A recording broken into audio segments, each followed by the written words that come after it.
নন্দনকানন চিড়িয়াখানায় চালু হয়েছে প্লাস্টিক বোতল রিফান্ড পলিসি। বোতল জমা দিলে টাকা ফেরত মিলছে, ফলে কমছে প্লাস্টিক দূষণ। এই উদ্যোগে পরিবেশ রক্ষা ও পর্যটকদের সচেতনতা দুটোই একসঙ্গে বাড়ছে বলে মত অনেকের।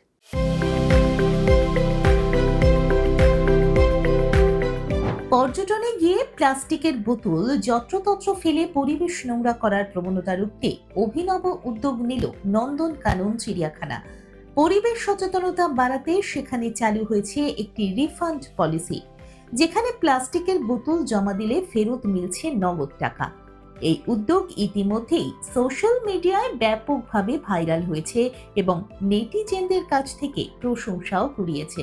চিড়িয়াখানায় প্রবেশের সময় পর্যটকরা যদি প্লাস্টিকের জলের বোতল সঙ্গে নিয়ে যান, তবে তাদের কাছ থেকে 50 টাকা করে জমা রাখা হচ্ছে।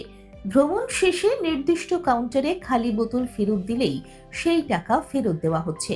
ফলে দর্শনার্থীরা আর বোতল ফেলে না দিয়ে তা সঙ্গে করে বের করে আনছেন। এতে একদিকে যেমন প্লাস্টিক দূষণ কমছে, অন্যদিকে মানুষের মধ্যে দায়িত্ববোধও বাড়ছে। শুধু বোতল ফেরত দেওয়ার নিয়মেই থেমে থাকেনি কর্তৃপক্ষ, খাবারের প্যাকেজিং নিয়েও কঠোর ব্যবস্থা নেওয়া হয়েছে। কেউ যদি প্লাস্টিকের প্যাকেটে খাবার নিয়ে আসেন, তবে তা গেটেই আটকে দেওয়া হচ্ছে। সেই খাবার কাগজের ঠোঙায় ভরে তবেই ভিতরে ঢোকার অনুমতি দেওয়া হচ্ছে। ফলে চিড়িয়াখানার ভিতরে প্লাস্টিক বর্জ্য জমার সুযোগ অনেকটাই কমে এসেছে।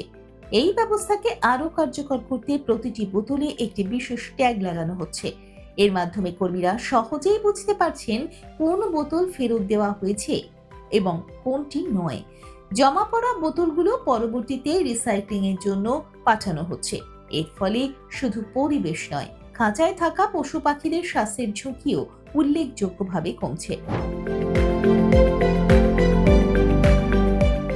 পরিবেশ বান্ধব পর্যটনের ক্ষেত্রে নন্দনকাননের এই উদ্যোগ এক নতুন দৃষ্টান্ত স্থাপন করেছে। সাধারণ দর্শনার্থী থেকে পরিবেশ প্রেমী সকলেই এই পদক্ষেপকে সাধুবাদ জানিয়েছেন।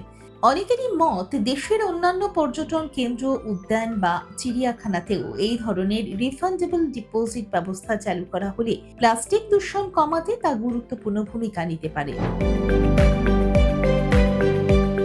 দেখুন এই সময়ের তথ্য ও চিত্র প্রতিদিন রাত 9টায় ও সকাল 8টায় শুধুমাত্র চ্যানেল 1-এ।